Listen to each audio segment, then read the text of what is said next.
নির্বাচন সামনে রেখে মহাসড়কে বাড়িমুখী মানুষের চাপ, চরম ভোগান্তি। জাতীয় সংসদ নির্বাচনকে কেন্দ্র করে কারখানায় ছুটি ঘোষণার পর গ্রামে ফেরার ঢল নেমেছে। একসঙ্গে বিপুল সংখ্যক মানুষ বাড়ির পথে বের হওয়ায় গাজীপুরে ঢাকা-টাঙ্গাইল ও ঢাকা-ময়মনসিংহ মহাসড়কে যানবাহনের চাপ অস্বাভাবিকভাবে বেড়ে গেছে। এতে বিভিন্ন স্থানে থেমে থেমে যানজট সৃষ্টি হচ্ছে এবং চরম ভোগান্তিতে পড়ছেন যাত্রীরা।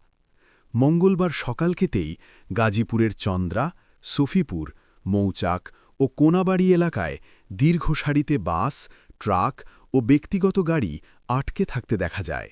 স্বাভাবিক সময়ের তুলনায় গন্তব্যে পৌঁছাতে কয়েক গুণ বেশি সময় লাগছে। ঢাকা থেকে সিরাজগঞ্জগামী পোশাক শ্রমিক রফিকুল ইসলাম জানান, ভোট দেবার উদ্দেশ্যে কারখানা থেকে ছুটি পেয়ে সকালে রওনা হলেও চন্দ্রা এলাকায় এসে প্রায় ১ ঘণ্টা যানজটে আটকে থাকতে হয়েছে। একইভাবে কোনাবাড়ি থেকে রাজশাহীগামী গৃহকর্মী হাসিনা বেগম বলেন, ছোট শিশু নিয়ে দীর্ঘ যানজটে পড়ায় তাদের দুর্ভোগ বেড়ে গেছে। নাওজোর হাইওয়ে থানার ভারপ্রাপ্ত কর্মকর্তা সওগাতুল আলম জানান, নির্বাচনী দায়িত্বে পুলিশের বেশিরভাগ সদস্য নিয়োজিত থাকায় মহাসড়কে পর্যাপ্ত জনবল দেওয়া সম্ভব হচ্ছে না।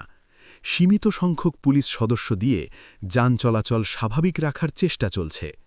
অন্যদিকে টাঙ্গাইলের মির্জাপুর অংশে উত্তরাঞ্চলগামী যাত্রীদের ভিড় আরও বেশি। অনেক যাত্রী দীর্ঘ সময় অপেক্ষা করেও বাস পাচ্ছেন না। বাধ্য হয়ে কেউ কেউ ট্রাকে করে গন্তব্যে যাচ্ছেন। এ সুযোগে কিছু পরিবহন অতিরিক্ত ভাড়া আদায় করছে বলে অভিযোগ করেছেন যাত্রীরা।